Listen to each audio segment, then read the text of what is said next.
This is Living Catholic with Father Don Wolf. Living Catholic is a fresh look at issues confronting each of us today.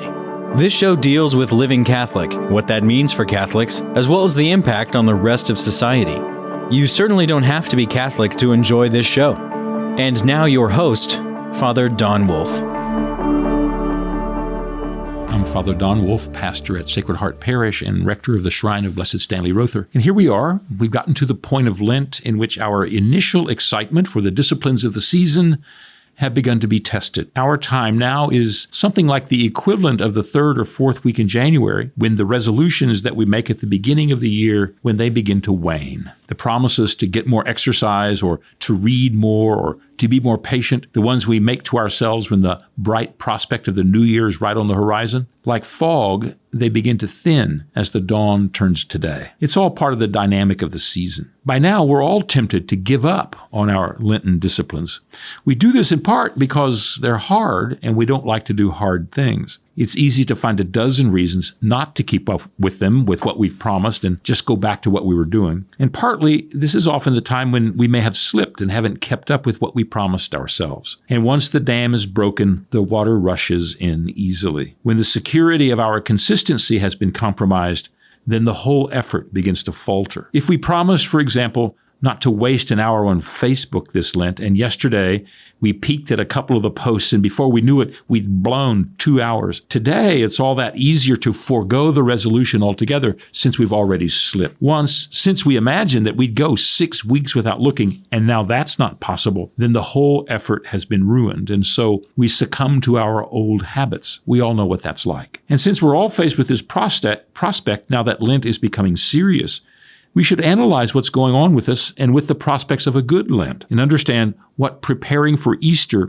is really supposed to mean. After all, if you're like I am, this dynamic is not unknown to us. It's normal. And since it's normal, we shouldn't be surprised or upset by it at all. In fact, it should be woven into our regular practice of the season. Coming into Lent, having fudged our promises, is what just about all of us do. The question at this point isn't whether we've let things slip, it's what do we do next? The first thing to note is that failing at our Lenten disciplines is not a sin. We may have promised to God that we're going to enter a new phase of life or that we were going to give up some of our bad habits.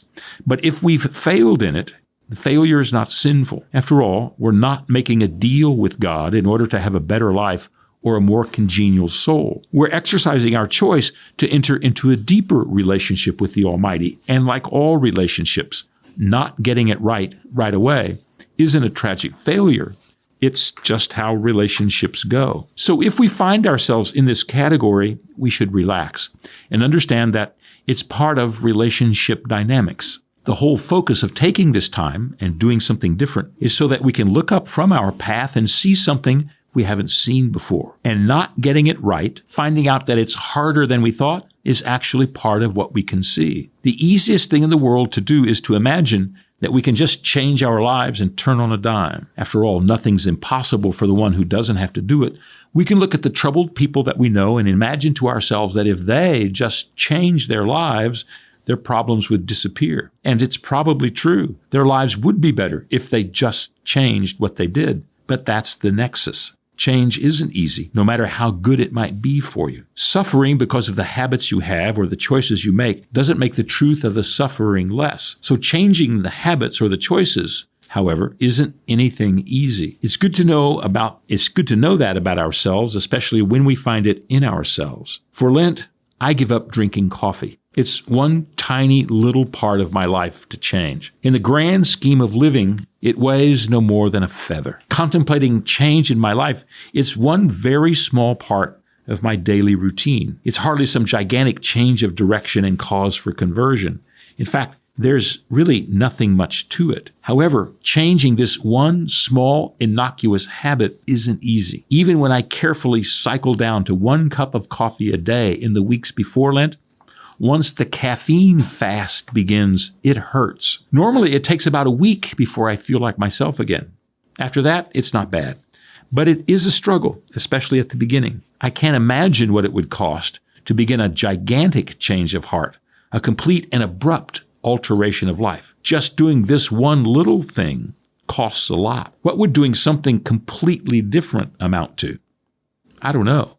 But I do know it's easy to fantasize such a change, easy to imagine it's no big deal for anyone from the perspective of imagination. Confronting the truth of real discipline is to come face to face with its difficulties and its challenges. Only when that happens when are you able to see life as it is. In fact, there is a word for this challenge of seeing life as it is. The word is humility. The word comes from the root word for soil. Humility is the aspect of being grounded in what's real and solid. Knowing this truth about life, how hard it is to change, is an act of humility. And there's nothing more realistic than trying and failing. Of course, we want to set our goals and stick to them and keep them, to arrive on Easter morning with all resolution and to know we overcame our inertia for these full 40 days is an ideal worth holding on to. But the prospect of being perfect isn't what we know about change. Real change in our lives happens in fits and starts. Think of what it's like to practice the piano. If the intent is to play with perfection, it means to practice through the imperfections until you hit every key at every right moment every time. And greatness means a great deal of practice, which means, above all, that the greatest pianists become great, at least in part, by spending endless hours practicing, making mistakes, focusing their attention, and becoming perfected by their willingness to start, fail, and to start again. To be the greatest pianist in the world means to submit to the humility of discipline and failure so as to become great. Failing at the discipline you've accepted can, therefore, be a true act of humility. It's the chance to know your life from its proper perspective and to be rooted in the truth. From this experience, then, you can appreciate those who do change their lives as well as those who fail to do so. If nothing else, it can be a chance to allow compassion to well up from the experience. How often have we said to ourselves when looking at someone struggling in his life, why can't he just be different? Looking at our Lent, we might have a moment of compassionate charity for those who do find change a life-threatening challenge. We might end up seeing a larger slice of life. Coming to know yourself is, after all, the beginning of humility. It often happens because we fail at what we do. And there's no shame in that. Becoming aware of the frailty of our intentions and efforts is also a chance to deepen our understanding of our dependence on others. I might be willing to discipline myself to become the greatest pianist of my dreams. Aware of the intricacies of piano playing, there's little chance I'll be decent at it unless I'm willing to put in all the time and to forego other things. But no matter how dedicated I am or how much I desire the outcome, if I don't have a teacher, my discipline will be for naught. Stuck on a desert island with a baby grand and all the time in the world to dedicate myself to endless practice would be for nothing if I had no one to teach me. We're dependent on the intricacy of our lives and our connection with each other if we want to make our lives better by way of the disciplines that we adopt. This is one of the season's great insights. Our lives are interlaced. The great discipline of our time, for example, marking our age, are the 12-step programs. They've brought life to millions who struggle with the intricacies of their broken lives. But the first insight of the program is that no one walks the journey to change alone. It's not an accident that AA meetings begin with someone who stands up and says, "Hello, my name is Fred, and I'm an alcoholic."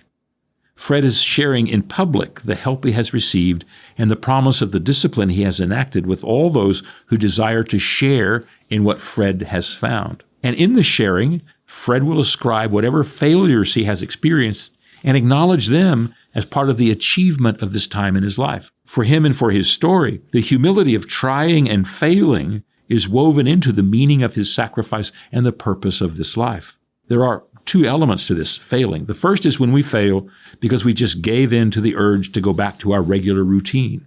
So you slip a look at Facebook, or I go ahead and have a cup of coffee with my pancakes, And the first temptation upon doing so is to decide the whole discipline has failed. You're not going to arrive on Easter morning with resolutions intact, and so it's time to give up and go back to the norm. It happens just about now, after a week or two of trying. Or you make a new resolution to get back on track, and as soon as the next temptation strikes, you counsel yourself that you've already failed once, you can fail again, and so you do. The resolution with which you entered has lessened, and you find yourself, after a time or two, back to where you were at the beginning. That's the first part. The other part is to be so rigid in ensuring nothing interrupts your discipline that it all becomes self-defeating. If I'm visiting a sick parishioner, for example, and she laboriously gets up from her place and pads around the kitchen and fixes me a cup of coffee, I'm going to drink it. To refuse it would be cruel and foolish, no matter that it broke my fast.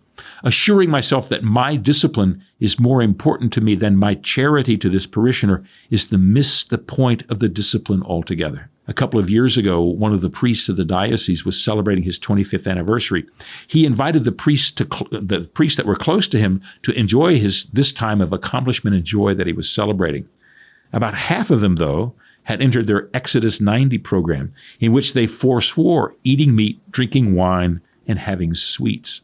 So they came, they sat through the banquet, and went home, assured of their virtue, but having missed the whole point of disciplining themselves, which is to live lives of charity and to open themselves to joy. A priest friend of mine used to have an aphorism he liked. It was, "We have an endless capacity in us to miss the point." And so we do.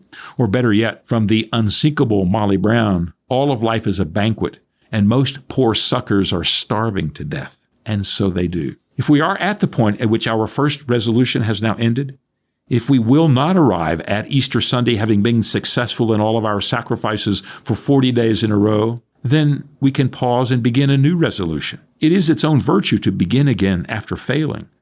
More virtuous, in fact, than simply plowing through all obstacles to arrive intact and unbattered at the finish line. What do they say about the marathon? Everyone who crosses the finish line, no matter how long their race has taken, has won. So it is with our Lenten disciplines. To enter them is the point. Re-entering them is also the point. All of our sacrifices during Lent are so that we can make possible what is not possible without them. When I give up something, or I change some routine, or I begin something that I've not done before, or I accept a new reality about myself, I enter a new possibility. What I'm trying to do is to make my life larger by enacting a potential already present there. If I give up watching TV, for example, I make way for a life larger than one controlled by what's on the TV guide. If I give up drinking coffee for breakfast, I have a life larger than one in which a coffee-less morning is unthinkable. If I choose to spend 15 minutes in prayer each day, my life becomes a larger, expanded place where prayer exists where it didn't before. Each discipline is to create the possibility for a larger, more complete self. What I'm not doing is finding a way to satisfy God's anger or to punish myself. Perhaps it's better to say that what I give up for Lent is not in order to soften God's heart and have him treat me better. Were that the case, it would only make sense that I'd have to spend a lot more time dedicated to my sacrifices, and I'd have to be much more gaunt in my practice of them. If it's God I'm trying to woo by the extremity of my actions, then I'd have to do a good deal more than I do. What I can do is alter my behavior so that God's graces can take root in me. By taking root, they can bring God into my life in overwhelming ways. But God doesn't love me more because I'm disciplined and restrained. The truth is, divine love is poured out on my behalf always. What my sacrifice does is to allow its offer to find a place in my crowded life. So when I give up drinking coffee, the shell around my routine cracks. It's not much, just a little thinning of the husk, but it makes a difference. And when this happens, there's a chance for me to feel a little something different in my life. True, it might be more like feeling as if I'd sat on a thorn than I had felt a warm embrace, but it does make a difference in me. And in the midst of this small difference, the author of God's forbearance, the depth of forgiveness, and the certainty of God's loving presence can penetrate into a new corner where it has not yet found a place. After all, I still have those pagan spots in my heart that need to be illuminated with God's light. I'm not waiting for God to like me more. I'm working to receive what God wishes to give me already. Over the last several generations, the practice of sacrifice and discipline was discouraged. That was probably an important part of the age. For many of us, Lent and all we made of it had become displaced. Certainly when I was growing up, we talked about Lent exclusively in terms of what we were going to give up. We never spoke in terms of how we might have been able to grow in the awareness of God's love for us. I remember a Belgian priest describing his father's Lenten practices during the 1950s. His father was a pick and shovel laborer on construction sites. And over the course of Lent, because of the fast days and the practices of abstinence, he would lose more than 40 pounds. The expectations were extreme, and so was his completion of them. Clearly, this time of the year was important to him, but according to his son, it was his desire to fulfill the law about Lent more than it was an effort to find conversion in his soul. Turning away from sacrifice to something more profound was a breakthrough in understanding. My priest friend also used to say that anything worth doing is worth overdoing. The corollary to this aphorism is that anything worth doing will be overdone. So losing 40 pounds by fasting during Lent while working a grisly, exhausting job every day is overdoing it. And yet any question about whether Lent was achieving its goal was met with increased discipline and heightened expectations. Eventually, you reach a point at which you have to pause and reboot. That's what happened to the whole church when I was in high school. It became very fashionable not to talk about giving things up, but simply about changing our lives. Most of the time, this resulted in the suggestion of adding something to our lives rather than taking something away. And clearly, that is an aspect of real discipline as much as surrender or sacrifice is. If you want to be that great pianist and you surrender yourself to practice, you're adding a great skill to your life. Without it, you're only free to make noise at the piano. You are incapable of making music there. But by replacing a specific direct understanding of what you're giving up with a more general unspecific motive to do something better or to do something more, Lent becomes so diffuse as to become almost meaningless. Compare the Lenten promise of not looking at Facebook with the promise of being nicer to your mother-in-law. One is straightforward, measurable, and definite. The other is hard to implement, hard to measure, and even harder to remember. After a while, in those circumstances, we normally just give up altogether. Over the years, this has often been the case. It sounds noble to say that I'm going to, give alms to the poor, which has been suggested for more than 1,500 years as a noble thing to do as a sign of repentance during Lent. It isn't some sort of soft, modern suggestion. But without a specific way to do that, to give alms to the poor, it remains just a kind of broad intention. The same can be said for trying to be more patient or to be more agreeable with your coworkers or not being caught up in gossip or whatever action you might have in mind. These are all good practices to commit to, and they will all bear good fruit. But in order for the Lenten practice to become helpful, those practices have to be straightforward and doable. I can speak with experience about this without a very definite proposal in mind. The commitments of Lent end up not producing much of anything. During my time in the seminary and through the early years of my priesthood, I would make a resolution to be more attentive to prayer and to be more aware of the work of God in my life.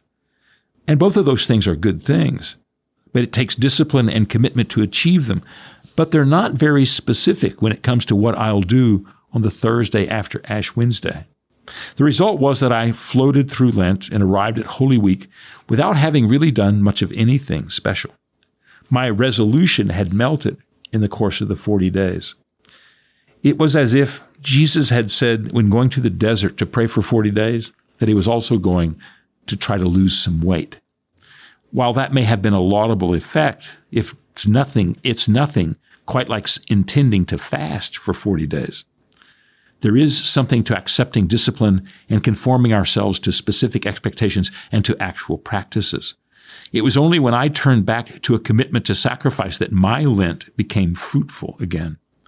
I had to choose something between sacrifice and doable, thus my fast from coffee. In our age, we've returned somewhat to a more sacrificial-focused Lenten discipline. I see more and more people trying to take Lent seriously. At least it seems to be so. There does seem to be a good sense that it really is a good time to prepare and to change up what we do. As long as we can combine our resolute our resolute desire to change things with the gentle wisdom of knowing ourselves so as to draw close to the Lord, then our Lent for us, in our age, can become the garden of spiritual growth it was meant to be. And let's not forget, the council with regard to Lent circled around 3 practices. They are prayer, fasting, and almsgiving. In my youth, we focused exclusively on the fasting part. That is what we've returned to in our age. But the other elements are not to be ignored. In fact, putting them into practice might seem revolutionary as a Lenten disciple or as a Lenten discipline because they have almost always slipped off into inattention for many of us. We might profitably make an effort to engage those practices rather than simply reduce them or redouble our efforts sacrificially. We just have to be specific. To commit oneself to prayer should be an active commitment to do so, whether it means going to daily Mass or praying a daily rosary or simply taking 5 minutes at the beginning of the day to give thanks. It's not the volume of prayers our fervor is saying in them or how long they take, but it is the depth of our connection and the breadth of our relationship with God that measures their goodness. Imagine that. We could pray during Lent. The same with almsgiving. Rather than simply promise, we should plan to give. There are endless opportunities, whether in the parish, in the Archdiocese, among the many ministries here in the parish, or to those whom we know directly and need our help. Almsgiving as a Lenten practice works only when we seek to give and then, in fact, give. It requires discipline, but it's fruitful and pleasing to the Lord. It certainly reorders our scale of values and opens us to the gift of humility. And finally, it's never too late to begin. Lent is the time we take to prepare ourselves for an encounter with the risen Lord. If you haven't done anything to prepare yet, well, start now. If you started and then stopped, well, start again. If it's not possible to begin anything until Palm Sunday, begin on Palm Sunday. Begin on Good Friday if you have to. Prepare. Unless we do, we might be like the men who accompanied Saul on his trip to Damascus. He was struck to the ground by a blinding light, and a voice spoke to him, identifying him as the risen Jesus. It was a moment that changed Saul's life and made him into the most important figure in all of the Christian story. The rest of the men simply walked on. Having heard the voice and seen Saul's response, they just faded into history. They heard, but they didn't listen. What we do during Lent is to be prepared to listen. Back in just a moment.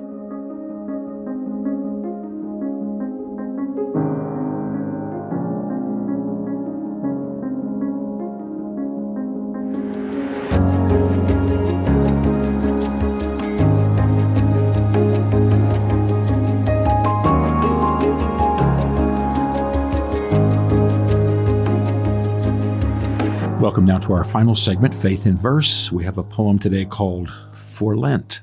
For Lent, I gave up coffee. A slight sacrifice, I admit, but it is a struggle for me. Without caffeine, life's a tight fit. It's abstinence so I can grow. I counsel myself each day, enduring the headaches blows and the empty morning's runway. If I can forego for the moment what I do enjoy as my due, perhaps I can unbend what was bent when my habits' effects ensued.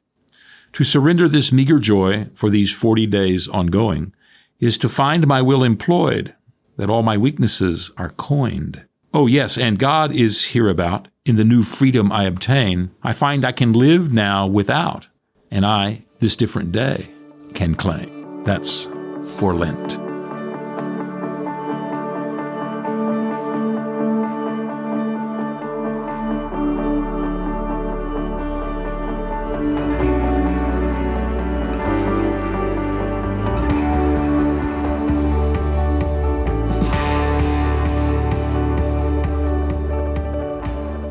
In the weeks to come, I hope that we can together explore what it means to be living Catholic.